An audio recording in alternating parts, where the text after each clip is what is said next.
Texted me. All right, what's up, man? How's everybody doing? Hey, the minute I go on live, I get text messages. What's going on, man? How y'all living? Everybody come on in the room. Glad to have everybody in here. Glad to have everybody in here, ladies and gentlemen. Glad to have y'all in here. Tap in. Hope y'all can hear me because I keep getting text messages. What's going on? I see Nikki in the house, Nikki the God. I see Miss Juicy Genius in the building. Big Fox, I see you, player. Um, Adonis, I see you, my guy. We see Brother Ani. Welcome everybody. Come on in the room. Just making my little adjustments here so I can get real comfortable and really chop it up. Let me brighten my screen up and make sure everything is nice and clear because I can't see worth a damn. What's up, Trinity? How's Miss Trinity in the building? All right, man. A lot of stuff we're going to get into tonight. Just waiting on everybody to pile on through. Everybody, if you can give a nice retweet, that would be great. If everybody can retweet the space, that would be great. Before we get started, we got to let folks know tonight's broadcast is brought to you by American Freedman Apparel.com. AmericanFreedmanApparel.com. The proceeds from this website where you can get Freedman Apparel, the proceeds are going to go to the campaign for our good brother Greg Marcel Dixon. That's our brother. He's a rider out there in South Carolina. We're trying to get our brother in office. That website, you can buy the apparel and you can support our brother. It's going to go for a noble cause and you get to rock some fly gear. So, ladies and gentlemen, that's AmericanFreedmanApparel.com. Everybody hit that up while we are chopping up game on tonight's broadcast. We got to support our brother, Greg Marcel Dixon. They got some real fly shirts and everything on there.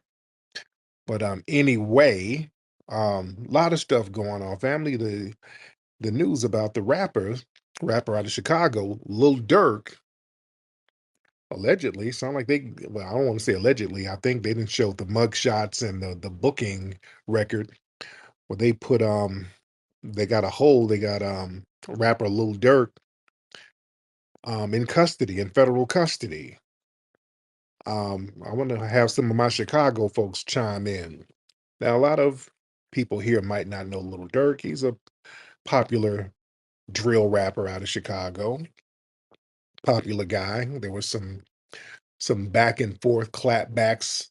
There was allegedly some type of hit for hire to avenge the late rapper King Von. So it's a lot of gunplay coming out of Chicago with these rappers. A lot of gunplay coming out, and the feds got some of Lil Durk's associates, and it was only a matter of time before they detained him because somebody must have said something. But from what I understand, they've been kind of investigating Lil Durk for a minute, if I'm not mistaken. I think they've been investigating him for a minute. And what's interesting, you got to watch out for this, fam. Like a like last week, they gave Lil Durk the key to the city out there in Chicago. They just gave him the key to the city and then they busted him. They did the same thing with Diddy, remember? Sean Puffy Combs, Eric Adams gave Sean Puffy Combs the key to the city. Then he gets hit with some RICO charges, get hit with Fed charges. Yeah, you better understand how the white supremacists work. They do little cruel jokes.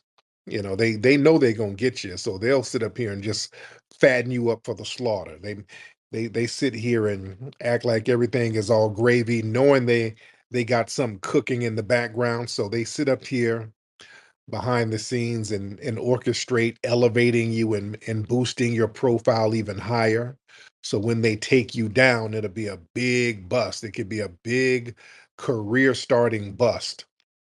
They got to make sure you have a lot of significance. They really fatten you up before they take you down to the slaughter. So that's like a little cruel inside joke for them to sit up there and say, hey, yeah, before we bust him, go ahead and let's give him a key to the city and honor everything that he's doing. Yeah, no, he's trying to go the straight and narrow route. No, we're not gonna let you do that. No, when they try to go straight and narrow, that's when they get them. Oh, nope, we about to cash you in. So yeah, they've been sitting on information about dude for a minute. They just wait around for the right time to drop the hammer. And usually they drop the hammer around an election year so that, a lot of people they're on the ballot. They do these things around election year so that their names can be associated with these big busts. So when y'all go vote and then y'all go looking down the ballot and see some of these prosecutors and DAs and all of these people, you see their names on the ballot. Their names are going to be associated with these high profile cases. So yeah, it's a game, man. It's a real funny style game out here.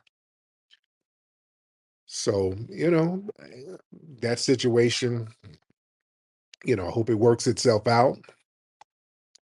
You know, it's real out here, and all my guys out here. If you're trying to be in the music industry, be in the music industry. Stop trying to have a foot in the game and be in the music industry. Listen, man, y'all better understand all of your moves are being monitored. Y'all can't be out here doing the same stuff you were doing when you were low key. When you are high profile, when you're out here in the public eye, everything you do is monitored, man. They have the hip hop police still. Any high profile black person is being monitored. The feds are on you. They're watching everything you do. There are feds in this room right now. You understand? They monitor you, they watch everything you do. They got feds around you. Some of your bodyguards, some of them might be on the take. Some of your assistants, some of them might be on the take. Man, look, we've had some little undercover feds around us when we're doing our events and we thinking that we got activists who are down and low key they're undercover feds working with a bunch of other feds and ops. It's real. That's a part of the game, man. So you just got to be on the straight and narrow and just be on the up and up, because if you're doing good business and you're doing the right thing, the feds will be somewhat ineffective. You understand? To a certain degree. So it's a real interesting dynamic going on with the rap game out here, man. Y'all stay away from that. You can't be high profile, dipping and dabbing in the streets. We see what's going on with the Young Thug trial. That thing is just dragging on and on and on. You got to watch your associates. You got to watch the people around you. You got to watch the little old dry snitching ass dudes. It's real janky. The game is janky these days. Let me get Sir Major in the building real quick. Sir Major, hop on, brother. Mr. Sir Major, hop in. Hey, hey, what's up, Tariq? How you doing, I'm good. What's going on? man? Right on the money, man. With it, one thing that I learned in Atlanta is that the media will build you up, and it'll be a directive. It's not like they're doing it because you're doing great things. They're told to build you up, and Oh yeah, then at their command, the media, excuse me, the media will flip on you. Okay, that is the testament. And when they get you, you will have no control of the narrative. you There's right. nothing you can do to clean up the image, the narrative, or anything like that. Oh yeah, And when you get big, there are three things that'll happen to you. First thing they'll do is they'll work to discredit your name. They'll muddy your name to where it's no good. Regardless if the case is dismissed or not, they're not going to go back and say, hey, we made a mistake, we got it wrong, charge dismissed. No, they're going to leave that up to you to fix your face. The yeah, second thing that'll happen is they'll bury you in prison, which means they'll give you, they'll trump up the charges. They'll give you 20 charges, 20 counts, right? They'll bury you in prison. The third time is they're going to kill you. They're going to, those are three things that happen to people when you get too big. oh yeah, And if you think that you can become an activist or a mover and shaker, and if you don't get a visit from them, you're not really being effective. They only go after those who are really effective and who has the ability to change things. hmm In the indictment, it was shared. That's how I seen it. But they're listing Durk as co-conspirator number one, mm, and they're you got to be careful when you guys have an organization, because when you have an organization, that's when they get you on enhancements or yeah, specifications, right? So they're going to try.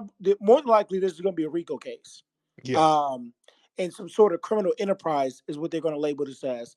YSL 2.0. So you're right on the money. You get too big for your britches, they will have a way to remind you that you're still an N word. I'll land. Thank you. Man, thank you so much. Yeah, man, it's real out here, and that's another thing too, because like I said, you got a lot of feds running around and a lot of operatives. That's why they always try to make us into an organization. Because whenever we talk about our lineage, you have these weird oppie dudes trying to rewrite what our lineage is and try to make it into a group. That's some fed oppie stuff. And we never go for that. We don't let nobody redefine what our lineage is. There's always some musty tether op, and that's who they get. They get a lot of these tether ops to do the dirty work, to try to reframe what our lineage is and try to claim that it's an organization. You understand? And part of that, old Strappy running around with that ADOS, and they're the leaders of ADOS, that kind of put a stigma on people looking at lineage because they keep associating our lineage, our foundational Black American lineage, with that goofy ass organization ADOS, which is nothing the same. It ain't the same. ADOS is that's an organization, a self-proclaimed. All right. They said, Strappy and Tone said they are the leaders of it. And there's chapters of the organization around the country, and there's applications people got to fill out and all this weird ass stuff. Allegedly, I don't know. I heard it's a bunch of weird stuff, but you got Yvette and Strap and Tone running around there talking about they're the leaders of that. You can't be the leaders of a lineage. And then they try to equate everybody else's delineations with that. It ain't the same at all. That's why I've distanced myself from anything remotely having to do with them. I have never faulted on anything. We are a lineage. Anytime we say foundational Black American, that's lineage only. We're talking about 43 million people. When people try to say I ain't the leader of nothing. I ain't never claimed to be. Anybody saying I'm the leader of anything is an op. Understand that? And that's most likely some kind of federal asset saying stuff like that. That's what they do. That's why we get a lot of whiny tethers in here. You niggas are a group. No, we just delineated from your ass and we're just all on code. There's 43 million, some say more, foundational Black Americans, and we're not no group. There is no leader. There's no clubhouse. None of that stuff. We are standing on our lineage business. So yeah, you got to watch these groups and organizations. You got to watch all that because that is a problem sometimes because they can easily be infiltrated. Yeah, that's why I don't really do groups and organizations like that. That's not my cup of tea. Is this because you're gonna have an op there, and hell, even when we just do events, when we just try to do cultural events, hell, they have s- ops and agents up under us. Y'all don't understand how heavy this thing is.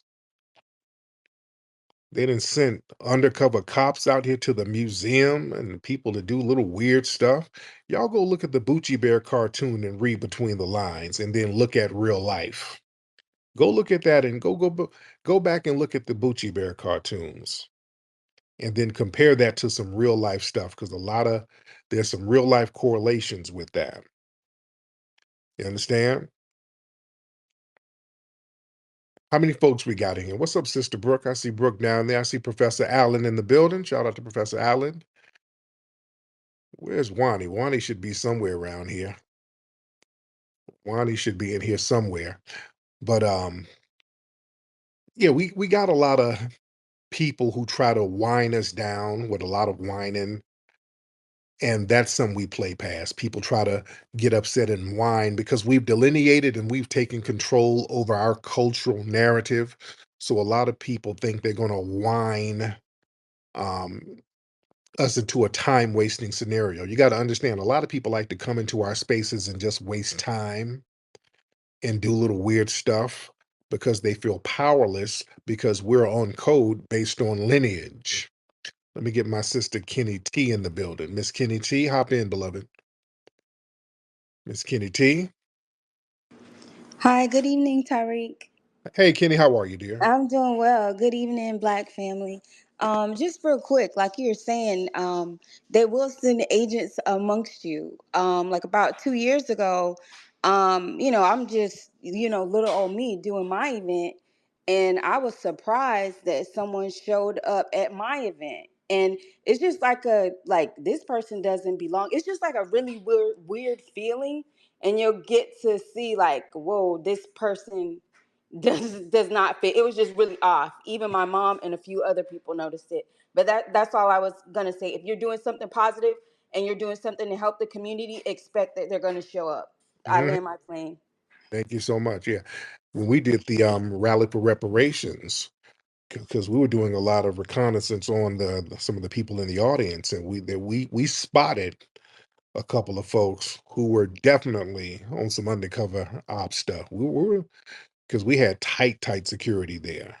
So anybody who looked even remotely suspicious, we were on their bumper, and we were just documenting everything. So there was a couple sprinkled in the audience. We know you have the Fed guys standing on roofs and rooftops and all that. We had that, but there were some people in the mix down there walking around, doing little surveillance, and we saw them. But that's to be expected.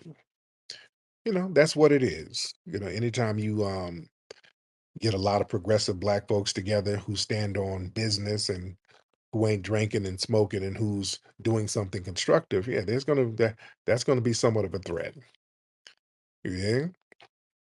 So we do our best to play past that and do what we have to do and be men and women about our business and be on the up and up. You don't do anything that would get you caught up anyway. We got to stand on manhood and womanhood business.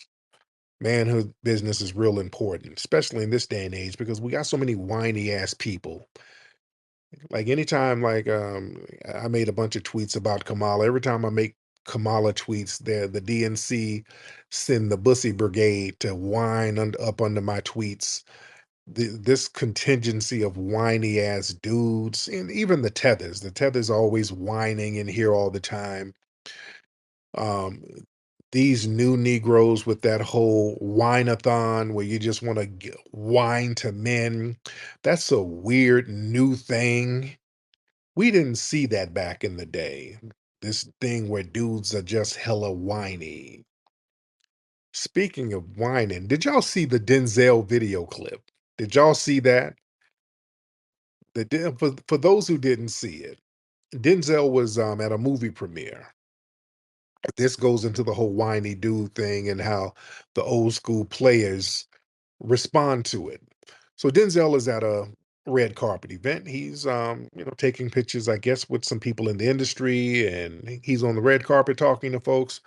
And some of the paparazzi are there, people behind the red rope, and they're kind of yelling stuff. And it was some like a black dude, Hispanic dude, a couple of those guys yelling at Denzel because evidently beforehand, before the camera started recording this piece, I think Denzel must have told the guys, "Hey, I'm gonna go in, but when I come out, I get at you when I come out."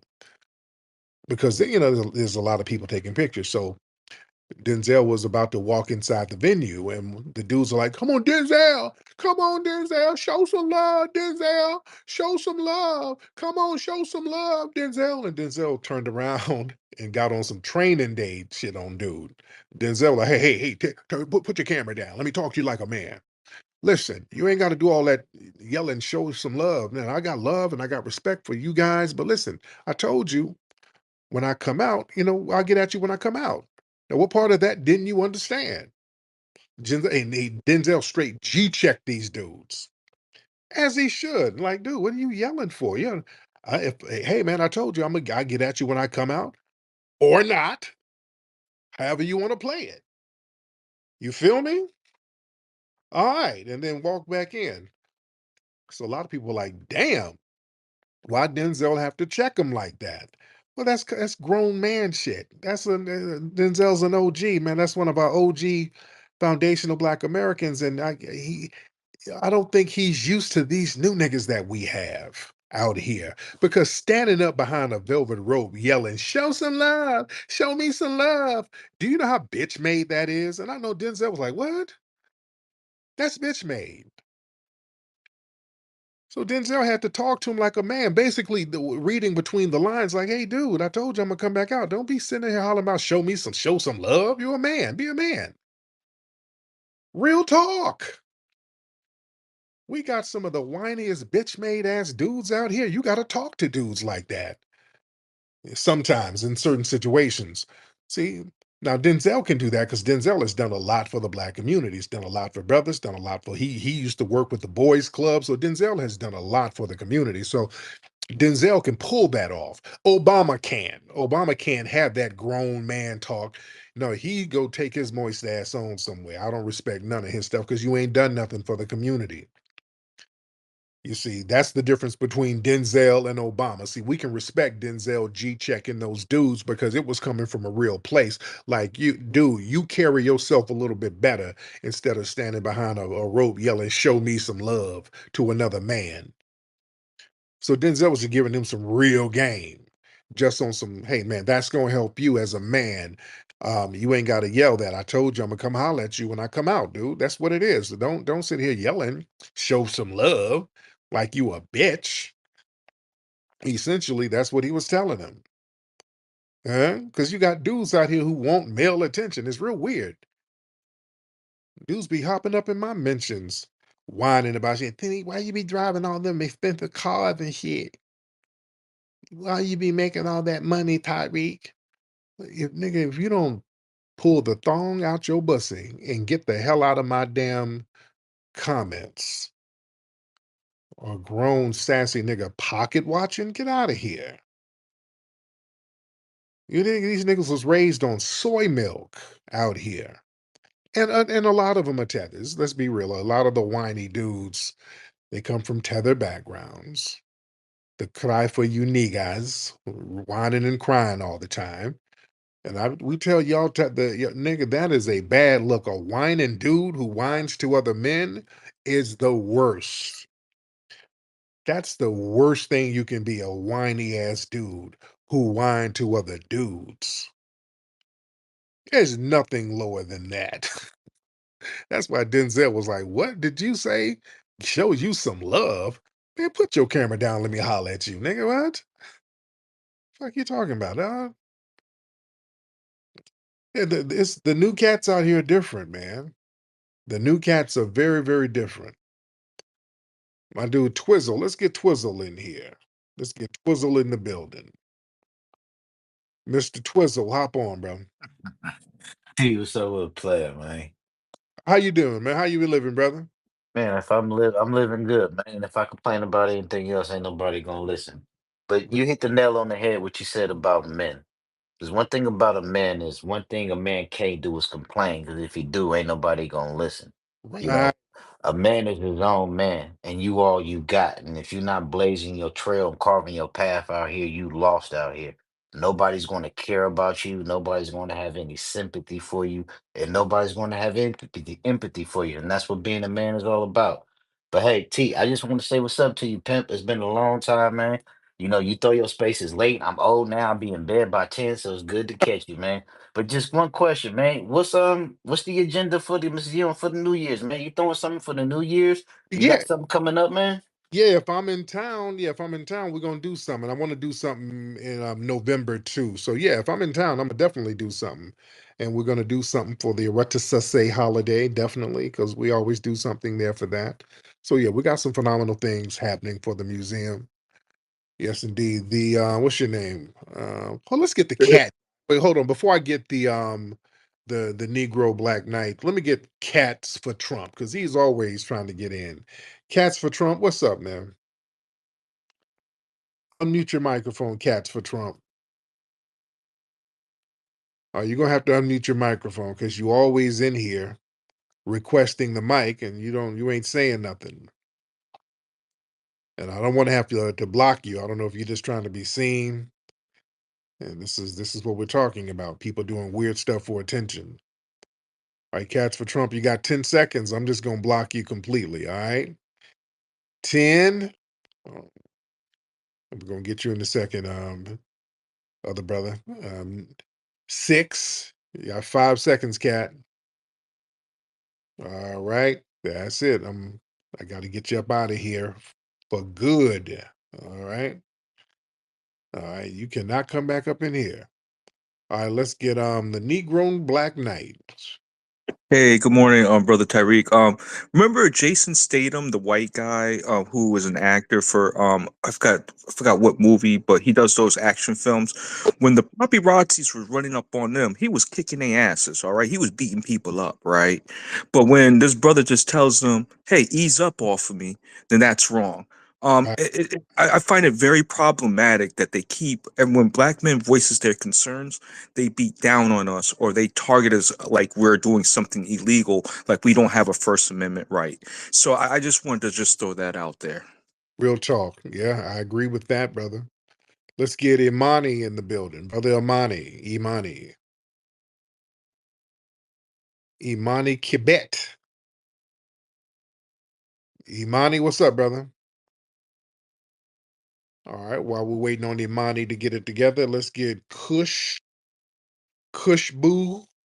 Kushbu Khan. All right, Kushbu, hop on. All right, these people over here in overseas countries, y'all got to get y'all phones together. All right, let's get Kush. You ready? Kush B or Kush Boo, whatever your name is. All right, let's get Martin in the building. Martin, are you ready? Martin, unmute your microphone. Yeah, I'm ready. There you go, brother. All right, I'm foundational Black American from Arkansas. I'm a long time listener. Hmm. Actually got your book from one of my classmates in high school, so I really kind of go pretty far back with your material. Appreciate you for, I guess, everything you do. You've given a voice to a lot of the things I used to hear in college, going in these chat rooms, listening to everybody talk crap about foundational Black Americans. I'm glad that someone, uh, stood up and gave a framework as